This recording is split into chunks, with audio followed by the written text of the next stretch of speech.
Armstrong, एक ऐसा नाम जो आप सभी ने अपने बचपन में ही सुन लिया होगा। नील आर्मस्ट्रॉन्ग चांद पर कदम रखने वाले पहले व्यक्ति थे। चलिए चलते हैं इनके बचपन में ताकि इन्हें हम अच्छी तरह से जान सकें। नील आर्मस्ट्रॉन्ग का जन्म 5 अगस्त 1930 को अमेरिका के ओहायो नामक राज्य के वेबकोनेटा जिले में हुआ। नील के पिताजी का नाम स्टीफन आर्मस्ट्रॉन्ग और मां का नाम वायला लुई एंजल था। नील के बड़े भाई और बहन भी थे, जिनमें नील के बड़े भाई का नाम डीन आर्मस्ट्रॉन्ग और बड़ी बहन का नाम जून आर्मस्ट्रॉन्ग था। नील आर्मस्ट्रॉन्ग अपने परिवार में सबसे छोटे थे।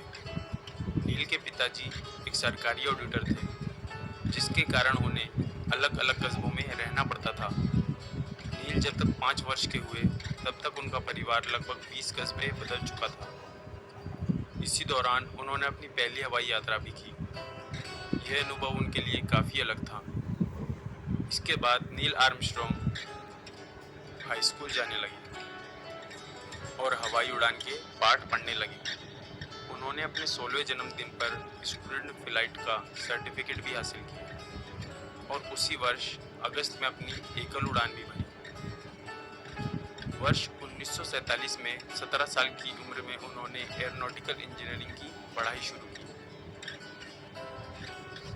26 जनवरी 1949 को उन्हें नौसेना से बुलावा आया और उन्होंने वहां 18 महीने की ट्रेनिंग ली और 20 वर्ष की आयु में वह पायलट बन गए। नील को 29 अगस्त 1952 में कोरिया युद्ध में जाने का अवसर मिला। इस युद्ध के दौरान उन्होंने 78 उड़ानें भरी और 121 घंटे हवा में गुजारे। नील को अपने पहले 20 मिशनों के लिए एयर मेडल और अगले 20 मिशनों के लिए गोल्ड स्टार और कोरियन सर्विस मेडल दिया गया।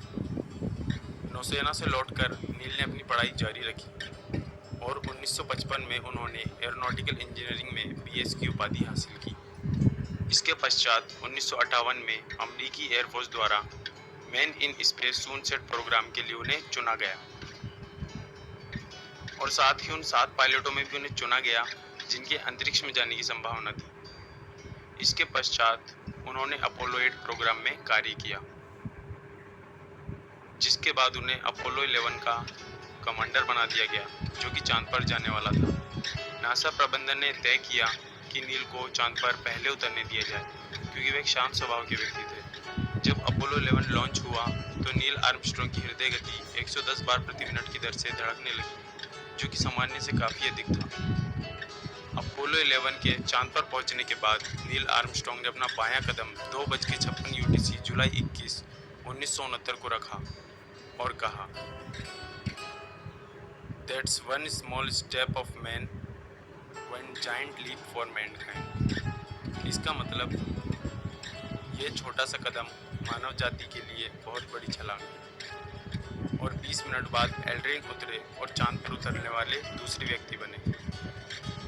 दोनों ने मिलकर चंद्रमा की सतह पर अमेरिका का झंडा लहराया। यह यात्रा नील की अंतिम अंतरिक्ष यात्रा थी। इस यात्रा के बाद नील ने कहा कि अब वे अंतरिक्ष में नहीं जाना चाहते और 25 अगस्त 2012 को 82 वर्ष की आयु में उन्होंने इस दुनिया से अलविदा कहा।